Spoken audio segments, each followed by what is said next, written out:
Jingzhou शहर के बीचों बीच मैंने एक अप्लायंस रिपेयर शॉप खोली थी। दुकान के बाहर एक बड़ी सी साइन लगाई जिस पर लिखा था, हम हर चीज रिपेयर करते हैं, ऊपर से स्पेसशिप और स्पेस स्टेशन, नीचे तक एयरक्राफ्ट कैरियर और न्यूक्लियर सबमरीन। जो भी इलेक्ट्रिसिटी पर चलता है वो हमारे लिए कुछ नहीं। मुझे क्या पता था कि एक दिन सच में कोई मिलिट्री वाला आ धमकेगा। उस दिन मैं दुकान में बोर बैठा था, तभी अचानक एक बेहद एलिगेंट शार्पली ड्रेस्ड औरत ने दरवाजा धकेल कर खोला। उसके चेहरे पर एक अजीब सी गंभीरता थी, जैसे वो यहाँ मजाक करने नहीं आई थी। सर, क्या आप सच में सब कुछ रिपेयर करते हैं? बिल्कुल करते हैं, मैंने मुस्कुराते हुए कहा। Nuclear submarine, aircraft carrier, space station, बड़े ऑर्डर्स पर डिस्काउंट भी मिलता है। ऑनेस्टी की गारंटी है। तो बताइए, आपको क्या रिपेयर करवाना है, न्यूक्लियर सबमरीन या एयरक्राफ्ट कैरियर? वो मेरी बात सुनकर जरा भी नहीं मुस्कुराई। बिना एक पल घुमाए उसने अपना ब्रीफकेस टेबल पर रखा और खोल दिया। अंदर एक चीज थी जो दिखने में बैटरी जैसी लगती थी, लेकिन जैसे ही मेरी नजर उस पर पड़ी मैं सीधा होकर बैठ गया। वो केयरफुली प्रोटेक्टिव फोम में लिपटी हुई थी। उसके ऊपर माइक्रोस्कोपिक सर्किट्स थे, छोटे छोटे क्रिस्टल जो एक कॉम्प्लेक्स नेटवर्क में एक दूसरे से जुड़े हुए थे। अगले ही पल मेरा दिमाग एकदम अलर्ट हो गया। ये क्या है? एक लिथोग्राफी मशीन का कैलिब्रेशन सेंसर मॉड्यूल, उसने सपाट आवाज में कहा। एक एक्सपेरिमेंट के दौरान पावर ओवरलोड हो गया, सेंट्रल कार्बन नीडल अरे जल गई और टूट गई। हमारे प्रोजेक्ट टीम को इसकी तुरंत जरूरत है। उसका नाम था चेन किंच। वो लॉन्ग एकेडमी ऑफ साइंसेज में रिसर्चर थी। उस एक्सीडेंट की वजह से पूरा प्रोजेक्ट ठप पड़ गया था। देश के कई स्पेशलाइज्ड इंस्टीट्यूशंस पहले ही हाथ खड़े कर चुके थे कि इसे जल्दी रिपेयर करना नामुमकिन है। अगर वो पूरी तरह लाचार न होती तो इस छोटी सी अजीब दुकान में कभी कदम न रखती। मिस, मैंने थोड़ा रुककर कहा, आप गलत जगह तो नहीं आ गई? हम यहाँ हाउस होल्ड अप्लायंसेज रिपेयर करते हैं। शायद पड़ोस की हार्डवेयर शॉप आपके ज्यादा काम आए। चेन किंच ने मेरा वो बेबस चेहरा देखा और उसकी आखिरी उम्मीद की किरण भी बुझ गई। उसने एक गहरी सांस ली, ब्रीफकेस उठाई और जाने लगी। सच ही तो था, देश के बड़े बड़े स्पेशलाइज्ड इंस्टीट्यूट्स हाथ खड़े कर चुके थे, तो एक साधारण रिपेयर वाला क्या करेगा? तभी मैंने मजाक छोड़ा। 6 महीने पहले मैं इस दुनिया में आया था और इस दुकान का मालिक बन गया था। साथ में मिली थी एक इनफाइनाइट रिपेयर सिस्टम। इन महीनों में बहुत अजीब अजीब चीजें देखी थी, लेकिन इतनी सोफिस्टिकेटेड चीज कभी नहीं आई थी। ये मौका मैं कैसे जाने देता? आपके पास जो कंपोनेंट है उससे लग रहा है ये C7 टाइप की लिथोग्राफी मशीन का हिस्सा है। चेन किंच एकदम रुक गई, जैसे पैर जमीन से चिपक गए हों। मॉडल बता सकते हो? इम्पैक्ट के वक्त पीक वैल्यू कितनी थी, कितने नैनो सेकेंड्स तक रही, और प्रोब अरे के अलावा कोई और पार्ट डैमेज हुआ? ये सुनकर चेन किंच की सांसें थम गईं। उसे अपने कानों पर यकीन नहीं हो रहा था। एक अप्लायंस रिपेयर शॉप का मालिक इतने पॉइंटेड क्लासिफाइड सवाल पूछ रहा था। क्रीट वैल्यू नॉर्मल पावर की 15 गुना थी, उसने धीरे से कहा। इम्पैक्ट लगभग 3 से 5 नैनो सेकंड तक रही। बाकी कंपोनेंट्स का सेल्फ डायग्नोसिस नॉर्मल है। हम रिपेयरेबल है, लेकिन सस्ती नहीं होगी। पैसे की चिंता मत करो, बस फिक्स कर दो,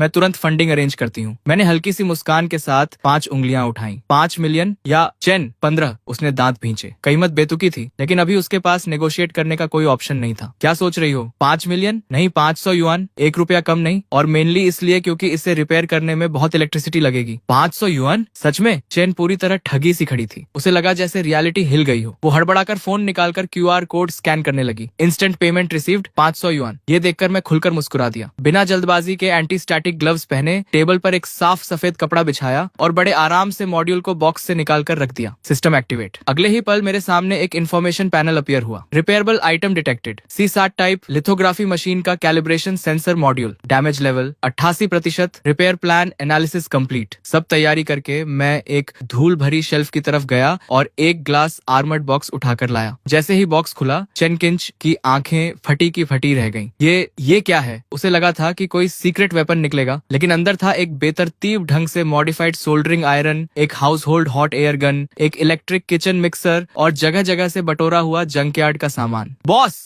आप इस कबाड़ से मेरी फोटोलिथोग्राफी मशीन का पार्ट रिपेयर करने वाले हो? घबराओ मत, मैंने मुस्कुराते हुए कहा। ये सब इक्विपमेंट फैमिली एयरलूम है। अपोलो मिशन के जमाने में इससे पार्ट्स पॉलिश होते थे। लिथोग्राफी मशीन न होती तो मैं इसे निकालता भी नहीं। Apollo mission? चेन किंच के मुंह का कोना फड़का। पछतावा तो था कि यहाँ आई क्यों, लेकिन अब कोई चारा नहीं था। एक बार और ट्राई तो करना ही था। मैंने हेयर ड्रायर उठाया और मॉड्यूल पर चलाने लगा। न कोई हीट थी, बस हल्की सी ओजोन की स्मेल। लेकिन तभी चेन किंच ने हैरान होकर देखा कि माइक्रोमीटर स्केल सर्किट्स में कुछ हो रहा था। ये क्या है? इलेक्ट्रो डिट्रैक्शन इफेक्ट की रिवर्स रिएक्शन। एक स्पेसिफिक फ्रीक्वेंसी को पल्स में कन्वर्ट करके मेटालिक ट्रे की मेमोरी रिस्टोर की जा रही है। सिंपल वर्ड्स में उसे उसकी ओरिजिनल शेप याद दिलाई जा रही है। चेन अभी इस झटके से उभरी भी नहीं थी कि मैंने वो सोल्डरिंग आयरन प्लग इन कर दी। उसकी टिप पर एक बारीक नीडल लगी थी और वो धीरे धीरे रेड हॉट होने लगी। चेन का दिल फिर से तेज धड़कने लगा। इस जलती हुई नीडल से क्या करोगे? लेकिन मेरे चेहरे पर उस वक्त जो कॉन्सेंट्रेशन थी वो मैंने पहले कभी नहीं दिखाई थी। नीडल एकदम स्टिल थी। बहुत धीरे धीरे मैं उसे डैमेज प्रोब अरे के पास ले गया। जैसे ही टिप पास आई, एक बेयरली विजिबल इलेक्ट्रिक आर्क क्रैकल करने लगा। चेन ने वो नजारा देखा जो वो जिंदगी में कभी नहीं भूलेगी। आंखें बंद करो, मैंने कहा, ये बस कोल्ड एटम ग्लास है। लॉन्ग इंस्टीट्यूट के रिसर्चर्स इतने इंप्रेशनेबल क्यों होते हैं, जैसे कोल्ड एटम ग्लास पहले कभी देखा ही नहीं। लेकिन ये टेक्नोलॉजी, हम तो इसे फ्यूचर टेक्नोलॉजीज के आर्टिकल्स में लिखने से भी डरते हैं। चेन की आवाज कांप रही थी। उसे लग रहा था जैसे दशकों की मेहनत से बनाए गए साइंस के विजन को इस आदमी ने कबाड़ से तहस नहस कर दिया हो। ठीक है, आखिरी स्टेप, प्रोब नेटवर्क और माइक्रोमीटर सर्किट्स रीबिल्ड करना है। चेन उसे देखती रही, आंखें चौड़ी। मैंने एक बिस्किट टिन से कुछ पाउडर निकाला, एक छोटी सी ग्लास वायल में डाला, फिर उसमें एक विस्क डुबोकर ऑन कर दिया। ये अल्ट्रासोनिक सस्पेंशन नेबुलाइजेशन है। ओह, तुम जानते हो? लगता है तो है, मतलब रिसर्चर बुरे नहीं हो तुम। मैंने हल्की सी स्माइल दी और सोल्डरिंग आयरन ऑन की। एक स्पेशल मैग्नीफाइंग ग्लास के थ्रू चेन ने देखा कि जले हुए बेसिक सर्किट्स लाइटनिंग स्पीड से खुद को रिपेयर कर रहे थे और रिपेयर्ड सर्किट्स पहले से भी ज्यादा परफेक्ट थे। कुछ देर बाद मेरे माथे पर पसीने की बारीक बूंदें आ गईं। हो गया, मानना पड़ेगा, इस चीज की प्रिसीजन वाकई बहुत हाई है। ये सुनते ही चेन किंच की आंखें पूरी तरह खुल गईं। हो गया? आधे घंटे भी नहीं लगे। सच में इस पिन और बिस्कुट टिन के सामान से फिक्स हो गई। मेरी स्किल्स पर शक है क्या? शुरू से देख रही थी, अगर नहीं तो चेक कर लो खुद। और हाँ, मैंने तुम्हारी फोटोलिथोग्राफी मशीन की प्रिसीजन भी इम्प्रूव कर दी है, तो उसका एक्स्ट्रा चार्ज लगेगा। ये वर्ड्स सुनकर चेन के मन में एक तरफ कोल्ड एटम ग्लास और अल्ट्रासोनिक नेबुलाइजेशन के वो सीन्स गूंज रहे थे और दूसरी तरफ ये महान जीनियस अब पैसों की बात कर रहा था। दुनिया का सबसे अजीब इंसान। बॉस, पहले जो आपने इलेक्ट्रिसिटी वाली बात कही थी, उसका मतलब क्या था? बताया था ना, फैमिली सीक्रेट टेक्निक है, आगे नहीं बताते। लेकिन लिथोग्राफी मशीन्स तो ज्यादा पुरानी है नहीं, आपके एंसेस्टर्स काफी जवान रहे होंगे। एक्स्ट्रा चार्ज कितना? मैंने 3 उंगलियां उठाई। 30,000 या 3? चेन फिर से हक्की बक्की। ज्यादा दे दे तो भी बुरा, कम दे तो भी बुरा। 300? मिस, स्टेट का पैसा यूं हल्के में मत लो। 300 युआन, 1-1 छोड़ो। चेन किंच की चौड़ी आंखों में अविश्वास चमक रहा था। फिक्स हो गई? और इतना कम मांग रहे हो? ये फोटोलिथोग्राफी टेक्नोलॉजी है, मिलियंस मांगते तो भी देने पड़ते। 800 युआन, 1 पैसा कम नहीं। और हाँ, एक बात बताना भूल गया था, तुम्हारे मास्क की प्रिसीजन भी रिकैलिब्रेट कर दी। सॉरी, वो थोड़ा पुराना था, मुझसे रहा नहीं गया। ओरिजिनल रेजोनेंस फ्रीक्वेंसी थोड़ी कोर्स थी, मैंने 1 परसेंटेज पॉइंट ऊपर कर दी। तुम्हारे प्रोजेक्ट पर कोई खास फर्क नहीं पड़ेगा ना? कितना कहा? 1 परसेंटेज पॉइंट? चेन किंच की सांस रुक गई। एक रिसर्चर होने के नाते वो जानती थी कि वो 1 परसेंटेज पॉइंट कितनी बड़ी बात है। सर, क्या मैं आपका कांटेक्ट ले सकती हूँ? क्यों? मैं एक रिस्पेक्टेबल आदमी हूँ। तुम्हारी चीज फिक्स कर दी, अब और क्या चाहिए? नहीं, एक्चुअली अगर कभी कुछ और फिक्स करवाना हो तो मुझे पता है, डर है कि रिपेयर होल्ड नहीं करेगी और मुझे ढूंढ नहीं पाओगी। नहीं, ऐसा नहीं, घबराओ मत, दुकान यही है, जब चाहो आ जाओ। अगर ठीक से फिक्स नहीं हुई तो 800 युआन वापस। चेन किंच के होठों का कोना एक बार खिंचा, फिर वो रिपोर्ट फाइल करने के लिए पलट गई। लेकिन जैसे ही बाहर निकली, फोन बजा। स्क्रीन पर नाम था डायरेक्टर जू। जैंगलिंग शू, कहाँ हो तुम? मैंने फोटोलिथोग्राफी मशीन का मॉड्यूल रिपेयर करवाने को नहीं कहा था। डायरेक्टर, चिंता मत करो, फिक्स हो गई, वापस लेकर आ रही हूँ। फिक्स हो गई? कहाँ करवाई? एक अप्लायंस रिपेयर शॉप में। लाइन पर एक लंबी खामोशी छाई, फिर धीरे से आवाज आई, कहाँ हो? मैं खुद आता हूँ। सड़क पर रिसर्च इंस्टीट्यूट की कार तेज रफ्तार से भागी जा रही थी। जो का चेहरा सफेद पड़ा हुआ था, ब्रीफकेस गोद में पकड़ी थी, नसें तनी हुई थी। वो जानता था डायरेक्टर अब ब्लास्ट करेगा, लेकिन उसका दिमाग बार बार उस कबाड़नुमा टूल्स और उस अजीब दुकान वाले की तरफ जाता था। उसे लगा जैसे कोई हास्यास्पद सपना देख आई हो। इंस्टीट्यूट के गेट पर पहले से सारी प्रोजेक्ट टीम्स के रिसर्चर्स जमा थे। जैसे ही कार रुकी, भीड़ टूट पड़ी। लिंचू, क्या मॉड्यूल फिक्स हो गया? दिखाओ जल्दी, हमारा प्रोजेक्ट और नहीं रुक सकता। फिक्स हुई? शायद। या तो हुई या नहीं हुई। ये शायद क्या है? और कहाँ फिक्स करवाई? स्पेशलिस्ट एजेंसी ने तो महीनों लगने की बात कही थी। अप्लायंस रिपेयर शॉप में। पूरी भीड़ की सांसें थम गई। Appliance repair shop? Photolithography machine की? ये क्या नॉनसेंस है? जैंगलिंग शू, तुम्हारा दिमाग तो ठीक है ना?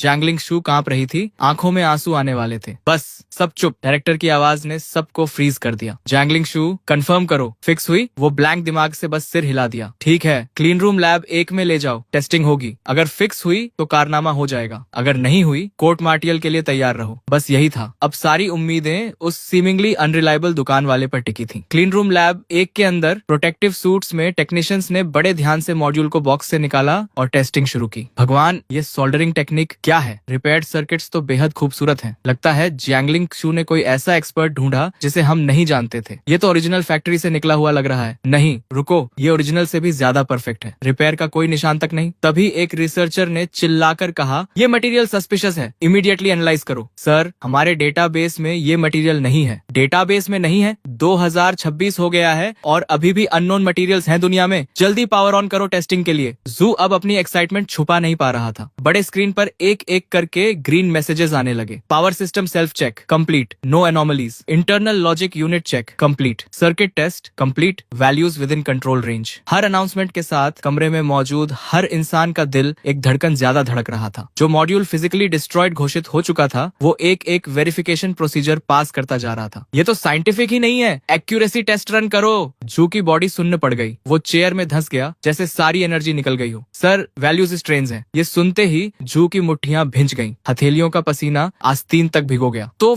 फेल हो गई? जू एकदम कुर्सी से उछला। नहीं सर, ये वैल्यूज किसी बहुत हाई लेवल फोटोलिथोग्राफी मशीन जैसी हैं। हम जो यूज कर रहे थे उससे 1% पॉइंट ज्यादा। मुझे शक है ये हमारा मॉड्यूल ही नहीं है, लेकिन अब भी दुनिया में किसी के पास भी ऐसी टेक्नोलॉजी नहीं होनी चाहिए। 1% पॉइंट ज्यादा, जो कि आंखें पलटी और वो बेहोश होकर गिर पड़ा। लेकिन बाकी सब यूफोरिक थे। स्क्रीन पर स्क्रोल हो रहे डेटा को टकटकी लगाए देख रहे थे और एक कोने में चेन किंच अभी भी वहीं खड़ी थी, ब्लैंक एक्सप्रेशन के साथ। तो कैलिब्रेशन मॉड्यूल फिक्स हो गई? फिक्स नहीं जैंगलिंग सू, ये ब्रेक थ्रू है। तुमने एक कारनामा कर दिया। वो अपनी तरफ उंगली उठाते हुए बोली, मैंने? अभी तो डायरेक्टर कोर्ट मार्शल की बात कर रहे थे। एक पल में कारनामा कैसे? जैंगलिंग सू, इस बड़ी टेक्निकल डिफिकल्टी को ओवरकम करने में तुम्हारे एक्सेप्शनल परफॉर्मेंस के लिए मैं तुम्हें इस रिसर्च टीम का हेड नियुक्त करता हूँ। वो अपनी आंखों पर यकीन नहीं कर पा रही थी। लॉन्ग अकेडमी ऑफ साइंसेज में काम करना ही एक ऑर्डिनरी इंसान के लिए पिनिकल था। टीम लीडर बनना उसकी सोच से भी बाहर था। क्या ये सब उस मॉड्यूल रिपेयर की वजह से था? और उस मोमेंट में पहली बार उसे यकीन हुआ उस सीमिंगली अनरिलायबल लड़के की बातों पर। वो 1% एक्यूरेसी इंप्रूवमेंट भी सच था। बताओ चीफ जैंगलिंग, सारे स्पेशलाइज्ड एजेंसीज ने हाथ खड़े कर दिए थे। तुम किसके पास गई थी? आर्मी सब कॉन्ट्रैक्टर, जनरल स्टाफ का कोई बिगविग? इतनी इंपॉर्टेंट मैटर के लिए हम भी पर्सनली जाकर थैंक्स करना चाहते हैं। मैं झूठ नहीं बोल रही, सच में एक छोटी सी लोकल रिपेयर शॉप में फिक्स हुई। रिपेयर स्टैंड, टीवी फिक्स करना भी कॉम्प्लिकेटेड है वहाँ। हम फोटोलिथोग्राफी मशीन की बात कर रहे हैं। लिंक्सू,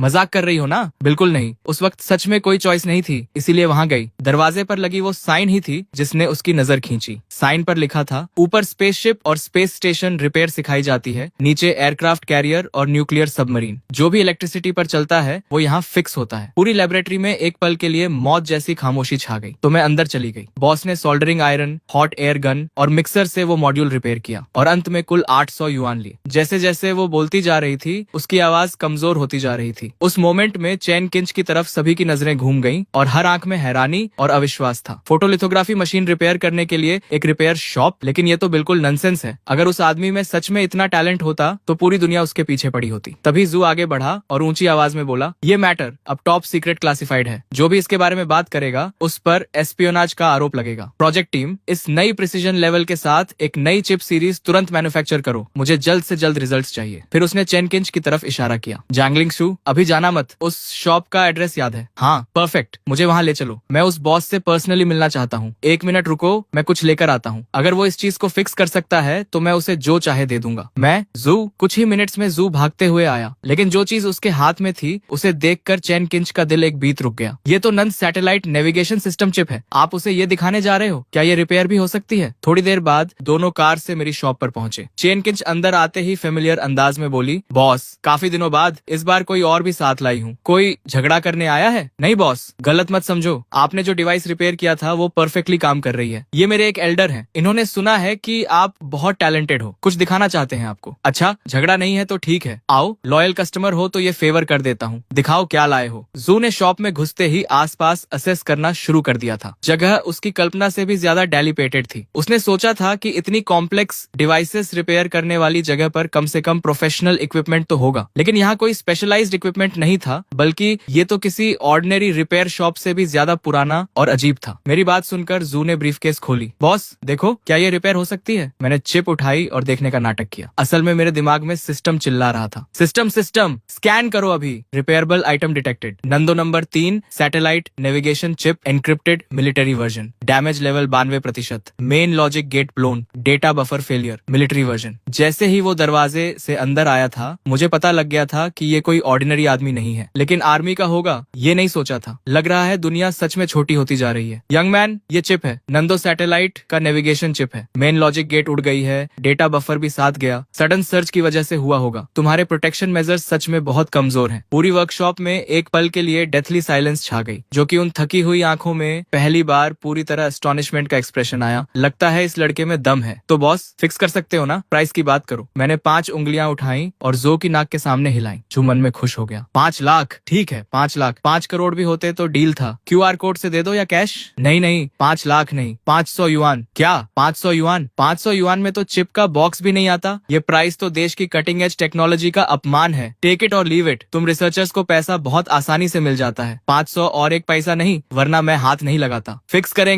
करेंगे बॉस, करेंगे। चेन किंच ने झट से फोन निकाला और पेमेंट QR स्कैन कर दिया, जो बस हेल्पलेसली ये सीन देखता रहा। देश की स्ट्रेटेजिक कटिंग एज चिप एक यंग मैन ने 500 युआन में रिपेयर के लिए एक्सेप्ट कर ली। अगर वो रेगुलर कस्टमर ना होती तो मैं इसे लेता भी नहीं। तुम सच में सोचते हो मैं 500 युआन के लिए परेशान हूँ? सीरियसली? जू का चेहरा थोड़ा खुला। तुम इसे स्मॉल मैटर बोल रहे हो? ये पूरे नंडू सैटेलाइट का मेन कंपोनेंट है। ये लड़का अभी इतना सीरियस था, एकदम चाइल्डिश कैसे हो गया? डायरेक्टर, चिंता मत करो, बॉस हमेशा ऐसे ही हैं। टैलेंटेड लोगों का टेम्पर ऐसा ही होता है। जू का चेहरा लाल हो गया। वो एक कोने में मुड़ा। मैंने एक छोटा बॉक्स निकाला और खोला। जू का दिल मुंह को आ गया। अंदर था एक पुराना मैनुअल डेंटिस्ट ड्रिल। कहाँ से ढूंढ के लाया था भगवान जाने। एक पुरानी प्लायर्स और एक चीज जो मैनुअल कॉफी ग्राइंडर जैसी दिखती थी। ये सारा कबाड़ स्क्रैप डीलर भी 5 यूरो में नहीं लेता। जो से रहा नहीं गया। कांपती उंगली से उस पाइल की तरफ इशारा करते हुए उसकी आवाज भी कांप रही थी। आप इस सब से मेरी चिप फिक्स करने वाले हो? क्यों? मेरे टूल्स पसंद नहीं आए? तो अपनी चिप वापस ले जाओ और खुद स्टडी करो। मेरी छोटी सी शॉप इतने इंपॉर्टेंट क्लाइंट्स के लिए बनी नहीं है। ये कहकर मैंने नाराजगी से टूल्स रख दिए और चेयर पर बैठ गया। मास्टर शू, प्लीज रिपेयर करवाना है हमें, और वैसे भी पैसे दे चुके थे। चेन किंच ने बीच में आकर सिचुएशन संभाली। बूढ़ा जू अंदर से जल रहा था, लेकिन उसने फोर्स कर खुद को शांत किया। मैंने जू को एक नजर से देखा, फिर धीरे से ट्वीजर्स उठाई। उसी मोमेंट में चेन किंच ने मेरा स्पेशल मैग्नीफाइंग ग्लास उठा लिया। लेंस के थ्रू जू और चेन किंच दोनों ने एक इनक्रेडिबल सीन देखा। ये टेक्निक क्या है? लग रहा है फ्ली को पर्म दे रहे हो। जू को गूज़बम्प्स आ गए। उसे लगा जैसे जिंदगी भर की साइंटिफिक रिसर्च बेकार हो गई। अगर एक साधारण आयरन से चिप फिक्स हो जाती है तो मैंने इतना पढ़ा क्यों? पहले पता होता तो 20 यूरो का आयरन ले आता सुपरमार्केट से, 500 युआन बच जाते। जैंगलिंग सू, सच में इसी तरह फोटोलिथोग्राफी मशीन फिक्स हुई थी? ये तो सब दिखावा लगता है, रिपेयर जैसा कुछ दिख ही नहीं रहा। डायरेक्टर देखो ये पाउडर। इस टेक्निक का नाम अल्ट्रासोनिक एटोमाइजेशन सस्पेंशन है। Ultrasonic atomisation suspension? ये क्या होती है? मैनुअल्स में है। मैंने उनकी बातों का जवाब देने की जहमत नहीं उठाई और डेंटिस्ट ड्रिल उठा लिया। उसे पाउडर में डुबोया और चिप के डैमेज्ड एरियाज रिपेयर करने लगा। प्रोसेस फोटोग्राफी मॉड्यूल जैसी ही थी, बस मटेरियल्स अलग थे। टूल की टिप से चिप के सर्किट पर बेयरली विजिबल इलेक्ट्रिक आर्क्स कूद रही थी, हर माइक्रो फ्रैक्चर को प्रिसिजनली रिपेयर करती हुई। किसी सुपर हीरो मूवी से भी ज्यादा एब्सर्ड था ये नजारा। ठीक है, हो गया, लेकिन ये नंदो सैटेलाइट नेविगेशन चिप थी, इतने कम टाइम में रिपेयर हो गई? किसी स्पेशलाइज्ड इंस्टीट्यूट में तो रिपेयर प्लान बनाने में ही महीने लग जाते। और क्या करूं? ड्रम्स बजाऊं? रिबन कटिंग सेरेमनी करूं? डायरेक्टर साहब स्पीच दें? झो को गाली देने की जबरदस्त इच्छा हुई। लड़के में टैलेंट तो कमाल का है, लेकिन जबान सांप जैसी है। एक ही लाइन में दम निकाल दिया। उसने देखा मैं कैजुअली टूल्स बॉक्स में फेंक रहा हूँ, जैसे अभी कोई टोस्टर फिक्स किया हो जो ऑन नहीं हो रहा था। इतना नॉनशलेंट। एक बड़ी सी अब्सर्डिटी की लहर जू को डुबो गई। मैं पागल हो गया हूँ या सपना देख रहा हूँ? ये कैसे पॉसिबल है? जू का चेहरा स्केरलेट हो गया। सांस लेने में भी तकलीफ हो रही थी। डायरेक्टर ठीक हो? बस एक छोटी सी चीज फिक्स की है, यहाँ मर मत जाओ, मुझे इस शॉप से रोजी रोटी चलानी है। नहीं ठीक हूँ। जू कंपोजर वापस लाने की कोशिश कर रहा था। डायरेक्टर आदत डालनी पड़ेगी, बॉस का यूजुअल प्रोसीजर यही है। Usual procedure? जीजेंग एक्सू, तुम्हें अंदाजा है मुझे कितना शौक लगा है ये देखकर? पूरी एकेडमी के सैकड़ों एक्सपर्ट्स जो प्रॉब्लम सॉल्व नहीं कर पाए, इसने पुरानी डेंटिस्ट ड्रिल और एक हेयर क्लिप से फिक्स कर दी। ग्रैंडपा तुम्हारी चीज फिक्स हो गई। वैसे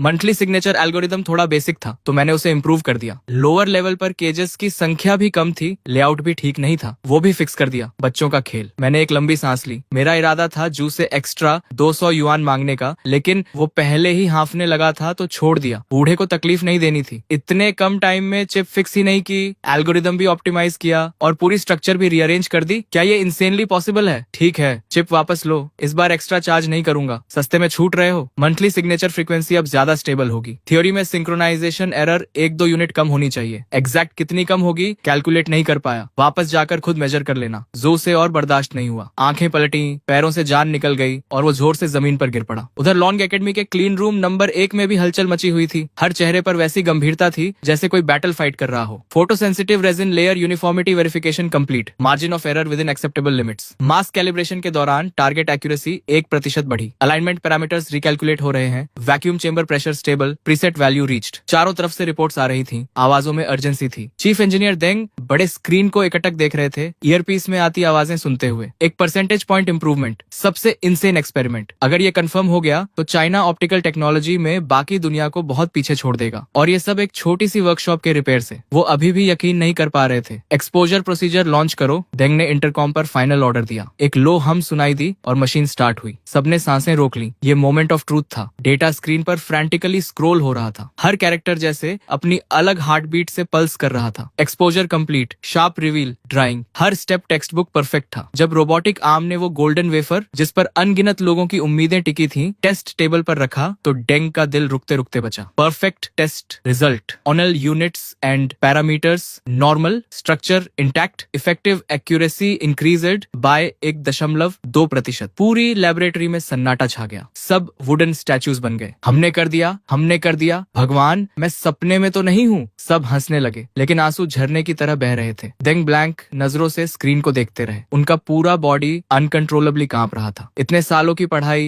इतना नॉलेज, और एक अप्लायंस रिपेयरमैन ने उसे पल भर में धूल में मिला दिया। उसी वक्त यूक्सिया के टॉप लीडर्स की मीटिंग रूम में माहौल बेहद भारी था। 10 मीटर से लंबी कॉन्फ्रेंस टेबल पर देश के सबसे इन्फ्लुएंशियल साइंटिस्ट्स बैठे थे। सबने जू की रिपोर्ट पढ़ी है ना? तो क्या लगता है? सॉम मिन्योन ने टेबल पर टैप करते हुए कहा। उनकी आवाज में एक दबी हुई एंगर थी। टेबल पर लॉन्ग एकेडमी के 7वीं इंस्टीट्यूट की नई रिपोर्ट रखी थी। कोई बात करने की जरूरत नहीं, जो चाहे कर रहे हैं। C7 फोटोलिथोग्राफी मशीन का कैलिब्रेशन मॉड्यूल, ये तो सिस्टम का हार्ट है। पूरी दुनिया में गिनती के कंट्रीज हैं जो इसे रिपेयर कर सकते हैं, और इन्होंने एक अप्लायंस रिपेयरमैन को दे दिया। क्या फोटोग्राफी मशीन को टीवी समझ रखा है? डीन यान ने मुट्ठी टेबल पर मारी और उठ खड़े हुए। चेहरा गुस्से से लाल था। मैं डीन यान से सहमत हूँ, और ये रिपोर्ट में एंसेस्ट्रल नो हाउ और कॉमन पीपल का मास्टर क्या बकवास है। लगता है कोई शिवलरिक रोमांस पढ़ रहे हो। मेरी राय में जो इतने प्रेशर में है कि हैलुसिनेट कर रहे हैं। सालों से वेस्टर्न कंट्रीज हमारा गला दबाए हुए हैं। सबकी इम्पेशंस समझ आती है, लेकिन ऐसे मोमेंट्स में ही कूल हेड रखना जरूरी होता है। जो कर रहे हैं वो रिपोर्ट फल्सिफाई करना है। ये सिंपल प्रोफेशनल एरर नहीं, ये serious breach on off discipline है। मीटिंग रूम का माहौल और भारी होता गया। लगभग सबकी राय एक ही थी। सोममग्न बड़े ध्यान से सब सुन रहे थे। उनकी भौहें और ज्यादा सिकुड़ती जा रही थी। वो जानते थे जो कोई ऐसे वैसे साइंटिस्ट नहीं है जो हल्की बात नहीं करते। शायद कोई और एक्सप्लेनेशन हो। मेरी राय में 7वीं इंस्टीट्यूट के सभी रिसर्च प्रोजेक्ट्स तुरंत हॉल्ट करने चाहिए और इन्वेस्टिगेटिव टीम भेजनी चाहिए। हाँ, अग्रीड। सम मिन्योन ने भीड़ का गुस्सा ऑब्जर्व किया और एक लंबी सांस ली। इस बार जू, तुमने सच में ज्यादा ही कर दिया। तभी अचानक मीटिंग रूम का दरवाजा खटखटाया गया। सेक्रेटरी का चेहरा लाल था। मिनिस्टर, 7वीं रिसर्च इंस्टीट्यूट से अभी एक और अर्जेंट रिपोर्ट आई है। जो फिर कब रुकेंगे? ये अगली रिपोर्ट में लिखेंगे गंडम बना दिया। डीन यान ने कंटेम्प्ट से नाक सिकोड़ी। चेहरा और गंभीर होता जा रहा था। रिपोर्ट में लिखा है कि 7वीं इंस्टीट्यूट ने एक नई इलेक्ट्रॉनिक चिप डेवलप की है। कम्प्लीटली नया एटिंग स्टैंडर्ड यूज हुआ है। कम्प्लीटली नया मतलब रिपोर्ट के अकॉर्डिंग इसकी एक्यूरेसी हमारी करंट चिप से 1% पॉइंट ज्यादा है। ये सुनते ही मीटिंग रूम में पहले खामोशी छाई, फिर लिटरली उखड़ पड़ा। 1% पॉइंट? जानते हो इसका क्या मतलब है? वो रिपोर्ट लाओ जल्दी। डीन युआन ने रिपोर्ट की तरफ झपट्टा मारा और एक झटके में उठा ली। पढ़ते पढ़ते उनका पूरा बॉडी कांपने लगा। रोके नहीं रुक रहा था। डीन युआन ने रिपोर्ट की तरफ झपट्टा मारा और एक झटके में उठा ली। पढ़ते पढ़ते उनका पूरा बॉडी कांपने लगा। रोके नहीं रुक रहा था। डीन, क्या हुआ? ठीक हो? ये फिगर्स सही हैं, लेकिन ये पॉसिबल कैसे है? इंसान झूठ बोल सकता है लेकिन नंबर्स नहीं। इतने सालों की रिसर्च में डेटा में जरा सी भी गड़बड़ी वो पल भर में पकड़ लेते थे, लेकिन इस रिपोर्ट के फिगर्स बिल्कुल एक्यूरेट थे। मैं पहले ही कहता था जू डायरेक्टर सालों से हैं, वो कभी कुछ गलत नहीं करते, लेकिन ये केस बहुत अजीब है। क्या हो सकता है कि ये उनकी पुरानी रिसर्च का कल्मिनेशन हो, कोई पीक पर पहुंचना और किस्मत से ब्रेक थ्रू हो गई। किस्मत? 1% पॉइंट और तुम उसे किस्मत बोल रहे हो? सोम मिन्जुआंट ने आर्ग्यूमेंट को इग्नोर किया। उन्होंने क्विकली रिपोर्ट उठाई और डिटेल में एग्जामिन की। कुछ देर बाद उनकी नजर भी 1.2% ब्रेक थ्रू और नई चिप के बीच डोलने लगी। जेंटलमैन, इन रिपोर्ट्स का डेटा इररेफ्यूटेबल है। इसका मतलब जू की पहली रिपोर्ट किसी भी हालत में फेक नहीं हो सकती। लेकिन अब असली प्रॉब्लम ये रिपेयर शॉप है। सोम मिन्जुआंट ने एक गहरी सांस ली। चेहरे पर हैरानी थी लेकिन ज्यादा कंफ्यूजन। अप्लायंस रिपेयर, लोगों के बीच छुपा हुआ मास्टर, एंसेस्ट्रल नो हाउ, ये सब वर्ड्स नॉर्मल लगते हैं, लेकिन एक साधारण अप्लायंस रिपेयरमैन जो फोटोलिथोग्राफी मशीन फिक्स कर दे और सबसे जरूरी बात वो सक्सीड भी हो गया, ये मेरे लिए मानना बहुत मुश्किल है। हम फोटोलिथोग्राफी मॉड्यूल की बात कर रहे हैं, ऐसी चीज जिसे दुनिया में गिनती के कंट्रीज रिपेयर कर सकते हैं। ये एक साधारण अप्लायंस रिपेयरमैन से कैसे होगा? शायद डीन जू कुछ छुपाने की कोशिश कर रहे हो। शायद ये अप्लायंस शॉप एक्चुअली डीन जू का कोई सीक्रेट सीक्रेट बेस हो, शायद वो कुछ और ही हाइड करना चाहते हैं, एक एकेडमिक ने भौहें सिकोड़कर कहा। मीटिंग रूम में फिर से शोर उठ गया। चिप के रिजल्ट्स ने उन्हें स्पीचलेस कर दिया था, लेकिन जितनी हैरानी थी उतनी ही क्यूरियोसिटी उस अप्लायंस शॉप के बारे में बढ़ती जा रही थी। हमें जरूर पता लगाना होगा। चावली, कुछ आदमी लेकर जाओ और वो शॉप ढूंढो। देखो ये जगह सच में एग्जिस्ट करती है या नहीं, और याद रहे बिल्कुल डिस्क्रीट रहना। अगले दिन होश संभाल कर मैंने शॉप फिर से खोली। कल जू मेरी शॉप के बीच में ही बेहोश हो गए थे। किस्मत से एम्बुलेंस जल्दी आ गई, वरना जो कुछ 100 युआन कमाए थे वो भी जाते। तभी 2 मिडिल एज्ड आदमी पर्पस के साथ अंदर आए, एकदम सीधे खड़े, चेहरे स्टर्न, कपड़े ऑर्डिनरी लग रहे थे, लेकिन उनसे एक ऑरा निकल रहा था जो आम इंसान से बिल्कुल नहीं मिलता था। बस माथे पर साइन लिखा होना बाकी था। Plain clothes cop. अंदर आते ही सर्वे करने लगे। ये कस्टमर्स का बिहेवियर तो बिल्कुल नहीं था। कल एक केस गया, आज 2 और आ गए। मेरी छोटी सी शॉप अब ट्रेंडी स्पॉट बनने वाली है। बॉस, अभी खुले हो? हाँ खुले हैं। जेंटलमैन, क्या फिक्स करवाना है? इम्पोर्टेड वॉशिंग मशीन जो टर्न नहीं हो रही, या अमेरिकन रेफ्रिजरेटर जो कूल नहीं कर रही? बॉस ये देखो। एक आदमी ने एक छोटी स्क्वायर सी डिवाइस काउंटर पर रख दी। कोई स्पेशल पैकेजिंग नहीं। ये क्या है? पुराना MP3 प्लेयर या पुरानी पावर बैंक? हाँ यही है, पुराना म्यूजिक प्लेयर। बॉस, फिक्स हो सकता है। Music player? तुम्हारा म्यूजिक प्लेयर ऐसा दिखता है? किसे बेवकूफ बना रहे हो? जैसे ही वो दोनों अंदर आए थे, मैंने उनके पास मौजूद सभी इलेक्ट्रॉनिक डिवाइसेस स्कैन कर लिए थे। जो डिवाइस उन्होंने दिखाई वो एक ब्लैक ब्रदर मिलिट्री सिफर मशीन थी। मलफंक्शन का कारण था एक इम्प्रॉपर पावर आउटेज से ट्रिगर्ड सिक्योरिटी लॉक। ये दोनों रिपेयर करवाने नहीं आए, टेस्ट करने आए हैं मुझे। ये नई नहीं लगती, फिक्स करना कॉम्प्लिकेटेड हो सकता है, लेकिन पुरानी चीजों पर ही असली क्राफ्ट्समैनशिप की पहचान होती है। अक्सर टूटी नहीं होती, बस एक्टिंग अप कर रही होती है। मैंने ट्रैकिंग डिवाइस हाथ में तोली। दोनों ने एक दूसरे को देखा, बिविल्डर्ड। मेरे मिस्टीरियस गेम के सामने उनका पेशेंस क्लियरली खत्म होने लगा था। इस बार मैंने इलेक्ट्रिक इक्विपमेंट भी नहीं निकाली, बस डिवाइस को उंगलियों से टैप किया। रिदमिक और स्लो टैपिंग। सुनने में सिंपल लग रहा था, लेकिन सामने के दोनों आदमी पसीने में भीग चुके थे। वो इमरजेंसी रिसेट कोड टाइप कर रहे थे।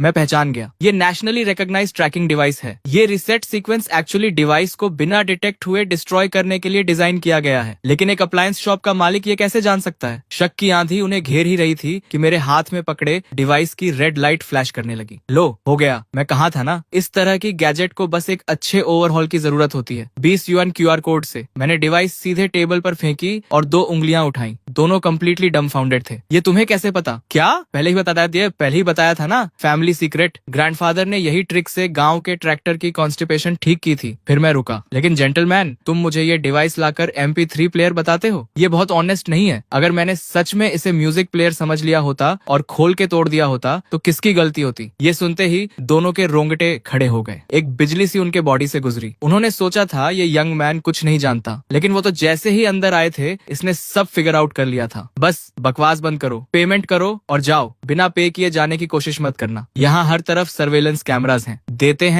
हैं। दोनों फ्रेनेटिकली फोन निकालकर 20 युआन स्कैन करने लगे। और कुछ काम है? फिक्स हो गई तो जाते क्यों नहीं? मैंने पेमेंट कंफर्मेशन देखी। वो दोनों अजीब नजरों से मुझे देखते हुए तेजी से बाहर निकल गए, जैसे आग लगी हो।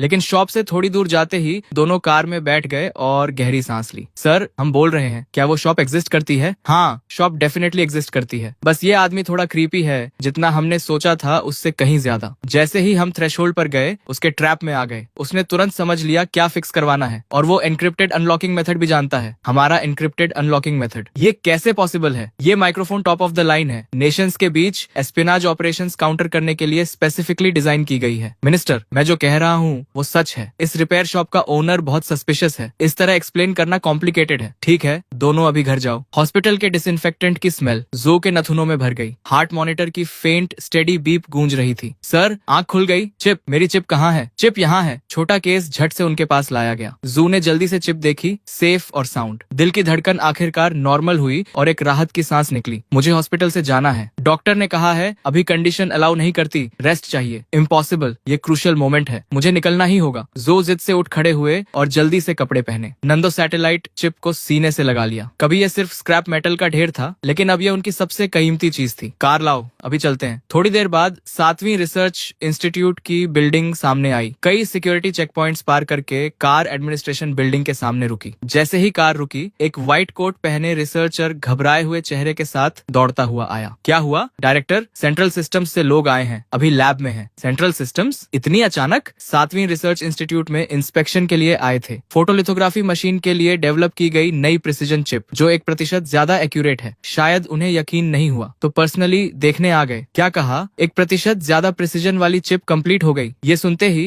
जो की आंखें लगभग निकल पड़ी। हाँ, कंप्लीट हो गई। आप और टीम लीडर जो के जाने के कुछ देर बाद ही हम सक्सेस हो गए। परफेक्ट। लेकिन रिपोर्ट सबमिट करने की ऑथराइजेशन किसने दी? रिपोर्ट तभी सबमिट होती है जब पूरा कॉन्फिडेंस हो। चिप अभी बैरली कंप्लीट हुई है और इन्होंने रश करके सेंट्रल सिस्टम को भेज दी। अगर कोई लास्ट मिनट अनफोर्सीन इवेंट आया तो ये साइंटिफिक डेटा और मिलिट्री इंटेलिजेंस फॉल्सिफाई करना होगा। हाई ट्रेजन जितना सीरियस क्राइम। ये ट्रबल ढूंढ रहे हैं क्या? बस सभी प्रोजेक्ट मेंबर्स को अभी बुलाओ। जो भी न्यू चिप डेवलपमेंट में था सब लैब में इकट्ठा हो। जो ने मुड़कर लैब की तरफ दौड़ लगा दी। विशाल क्लीन रूम में एक ग्रुप खड़ा था। फोटोलिथोग्राफी मशीन के आसपास जमा होकर इशारे करते हुए बात कर रहे थे। आगे था यान, सेंट्रल सिस्टम के टॉप पर। कैलिब्रेशन मॉड्यूल का फीडबैक लूप मैक्सिमम तक ऑप्टिमाइज हो गया है। ऑप्टिकल पार्ट कंपेंसेशन भी कंप्लीटली रीडिजाइन हुई है। ये टेक्नोलॉजी का सच में कमाल है। और सबसे इंप्रेसिव बात यह है कि ये सारी ऑप्टिमाइजेशंस एग्जिस्टिंग आर्किटेक्चर पर इंप्लीमेंट हुई हैं, एक भी बेसिक प्रोटोकॉल बदले बिना। ये कैसे पॉसिबल है? डायरेक्टर जू, बताइए आपकी लैब में हो क्या रहा है? लिथोग्राफी मशीन छोड़ो, सिर्फ चिप की बात करो। इसकी ऐसी स्ट्रक्चर क्यों है? जू के मुंह में जो प्लेजेंट्रीज आ रही थी वो गले में ही अटक गईं। एक्सप्लेन करो। लेकिन एक्सप्लेन क्या करें? भगवान, चिप उन्होंने खुद डेवलप की और एक्सप्लेन करना मुश्किल है। ऑनरेबल एकेडमिक्स, ये एक्सप्लेन करना थोड़ा कॉम्प्लिकेटेड है। अगर डायरेक्टली टेस्ट डेटा पर चलें तो ज्यादा क्लियर होगा। कोई भी एक्सप्लेनेशन रॉ डेटा जितनी इम्पैक्टफुल नहीं होगी। नई चिप को बड़े ध्यान से उठाकर बीजीजी प्लेटफॉर्म के टेस्ट स्लॉट में रखा गया। एक साउंड आई और स्लॉट ऑटोमेटिकली लॉक हो गया। सेल्फ डायग्नोस्टिक एनवायरनमेंट इनिशिएट हुआ। Vacuum environment, okay. Temperature stabilised at 21.5 degree Celsius. Electromagnetic shielding activated. Low frequency calibration accuracy test initiate हो रहा है। Calibration module response time 3.8 nanoseconds. Stable operation. Optical path deviation correction rate 12.5 micron. Design specification से 1.2% ज्यादा। इन reports को सुनते ही भीड़ में excitement की लहर दौड़ गई। एक सिंपल बेसिक टेस्ट ने ही उन्हें स्पीचलेस कर दिया। यान लाओ, ये फिगर्स ऑलरेडी अस्टाउंडिंग है। हमारी स्टैंडर्ड लिथोग्राफी मशीन का करेक्शन रेट पीक पर 12.1 माइक्रोमीटर्स डिजाइन था। यान लाओ ने सिर हिलाया। चेहरे पर कोई इमोशन नहीं था। Basic test validated. Second phase का high intensity lot testing launch करो। जू का चेहरा भी इम्प्रेसिव था, लेकिन जो कांपना रोके नहीं रुक रहा था वो अंदर की बेचैनी को बता रहा था। कमांड्स कंप्लीट हुए। होलोग्राफिक प्रोजेक्शन इंस्टेंटली अपीयर हुई। डेटा की एक फ्लड पागलों की तरह चिप से सर्च कर रही थी। ये टेस्ट सिमुलेट कर रहा था लिथोग्राफी मशीन को एक्सट्रीम कंडीशंस में, बहुत हाई प्रिसीजन एक्सपोजर स्टेट और complex computational state. Chip utilization rate 99.6%। Temperature rise 45 degree, 67 degree, 70 degree. सब कुछ इसी पर टिका था। लेबोरेटरी में साइलेंस छा गई। बस नर्वसली निगलने की आवाजें सुनाई दे रही थी। पिछले टेस्ट में जैसे ही चिप सेफ्टी टेम्परेचर पार करती थी, सेल्फ प्रोटेक्शन मोड एक्टिवेट हो जाता था, फ्रीक्वेंसी गिर जाती थी और कैलिब्रेशन परफॉर्मेंस क्रैश कर देती थी। लेकिन इस मोमेंट में होलोग्रामिक स्क्रीन पर कैलिब्रेशन रिस्पॉन्स टाइम का डेटा वही था, 3.8 नैनोसेकंड्स। हिला नहीं। टेम्परेचर स्टेबलाइज हो गई थी, 76 डिग्री सेल्सियस। एल्डर यान और बाकी सब होलोग्राम को घूरते रहे। आंखों में डिसबिलीफ साफ झलक रहा था। ये चिप इतने टेम्परेचर पर स्टेबल कैसे रह सकती है? इसकी हीट डिसिपेशन कैपेसिटी स्टेबलाइज कैसे हो गई? ये तो उनके सारे ट्रेडिशनल साइंटिफिक अंडरस्टैंडिंग को उलट कर रख देने वाली बात थी। तभी जू के दिमाग में एक विम आई। वो सेंट्रल सिस्टम के अपने लीडर्स को इम्प्रेस करना चाहता था और उसने बिना किसी की परवाह किए अनाउंस कर दिया, सभी स्टेशनों तैयार हो जाओ। फाइनल टेस्ट, लिथोग्राफी मशीन का एक्सट्रीम वाइब्रेशंस में ऑपरेशन का सिमुलेशन, हाई टेम्परेचर और कॉम्प्लेक्स इलेक्ट्रोमैग्नेटिक इंटरफेरेंस के साथ अल्ट्रा प्रिसीजन, कैलिब्रेशन और रेजिस्टेंस टेस्टिंग शुरू करो। ये सबसे डिमांडिंग प्रोटोकॉल है, कोई भी चिप इसे विदस्टैंड नहीं कर सकती। कमरे में एक सन्नाटा छा गया क्योंकि सब जानते थे कि चिप इंस्टेंटली जल जाएगी। एल्डर यान ने जू को रोकने की कोशिश की। ओल्ड जू, हम ऑलरेडी इस नई चिप की सक्सेस देख चुके हैं और टेस्टिंग की कोई जरूरत नहीं, ये तो परफेक्ट से भी ज्यादा है। लेकिन जू उस वक्त किसी पागल की तरह था, किसी की सुनने को तैयार ही नहीं था। एल्डर यान ने आवाज तेज की, जू, मेरा ऑर्डर सुना नहीं? अभी बंद करो ये टेस्ट। मैंने कहा नहीं होगा। मैं देखना चाहता हूँ कौन हाथ उठाने की हिम्मत करता है। यन सच में अंदर से घबरा रहा था। इतनी एक्स्ट्रॉर्डिनरी चिप, और अगर जू की इस जिद की वजह से वो बर्बाद हो गई तो सबका दिल टूट जाता। सभी टेस्टिंग यूनिट्स के हेड्स के हाथ हवा में ही जम गए थे। माथे से पसीना गालों तक बह रहा था। एक तरफ सेंट्रल सिस्टम था जिसका रैंक इंस्टीट्यूट से कहीं ऊपर था, दूसरी तरफ उनका डायरेक्ट सुपीरियर जू था। किसी को भी दुश्मन बनाना तबाही होती। फिर भी रिसर्चर्स में जो देव का ऑर्डर तोड़ने की हिम्मत नहीं आई। लिथोग्राफी मशीन जो अभी अभी रुकी थी वो दोबारा चालू हो गई। स्क्रीन पर होलोग्रामिक प्रोजेक्शन का डेटा फिर से फ्रैंटिकली स्क्रॉल करने लगा। यान ने चेतावनी दी, जो देव सुन लो, अगर ये एक्सपेरिमेंट फेल हुआ तो कोर्ट मार्टियल के लिए तैयार रहो। लेकिन देव ने जैसे सुना ही नहीं। एल्डर यान की आंखें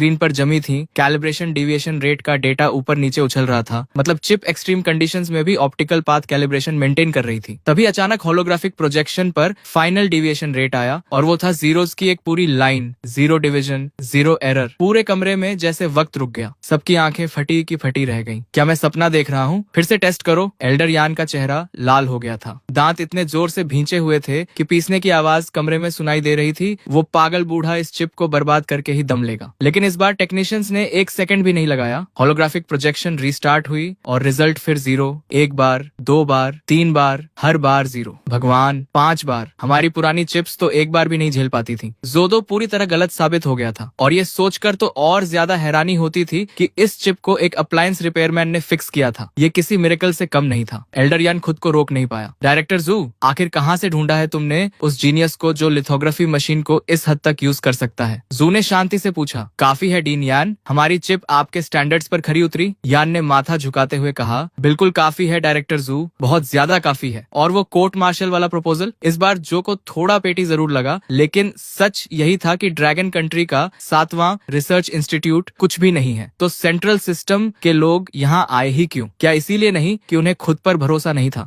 जू ने एक स्मग स्माइल के साथ कहा। एक टेस्ट काफी नहीं था तुम्हारे लिए, तो हमने एक साथ 5 दे दिए। अब तो कन्विंस्ड हो? एल्डर यान ने हंसते हुए जवाब दिया। डायरेक्टर जू, हम उस उम्र से निकल चुके हैं जब छोटी छोटी बातों पर झगड़ते थे। फिर उन्होंने अपने असिस्टेंट को आवाज लगाई। जाओ, मेरी कार की ट्रंक से मेरी सबसे अच्छी एपो टी लेकर आओ। पूरे सेंट्रल सिस्टम में डायरेक्टर जू का नाम सुनकर सब दंग थे। डीन का तेज मिजाज कौन नहीं जानता। तभी एक एम्प्लॉई डॉक्यूमेंट्स लेकर आया। डायरेक्टर जू, हमारे 5 टेस्ट का detailed data report please sign कर दीजिए। जू ने हाथ हिलाया। मुझे अकेला छोड़ो। डीन यान ने झट से उस एम्प्लॉई के हाथ से डॉक्यूमेंट्स ले लिए और बड़े ध्यान से देखने लगे। चेहरे पर मुस्कान फैलती जा रही थी। 5 टेस्ट का डेटा अलग अलग रिजल्ट्स दिखा रहा है। इस चिप की स्टेबिलिटी रेट बढ़ती ही जा रही है। ये फीडबैक कर्व देखो, मैं यकीन नहीं कर पा रहा। यान डॉक्यूमेंट्स को ब्रीफ केस में भरते हुए बोले। अगर हमारे पास ऐसा डेटा और होता तो इंग्लैंड हमारा क्या बिगाड़ लेता? फिर उन्होंने झू की तरफ मुड़कर पूछा। यार एक बात बताओ, ये गैजेट सच में उसी अप्लायंस रिपेयरमैन ने बनाई थी? जू ने हाँ में सिर हिलाया। यान ने हैरानी से कहा। अभी भी बिलीव नहीं हो रहा। कम से कम बताओ उसने कौन से मटेरियल्स यूज किए। ये साइंटिफिक रिसर्च के लिए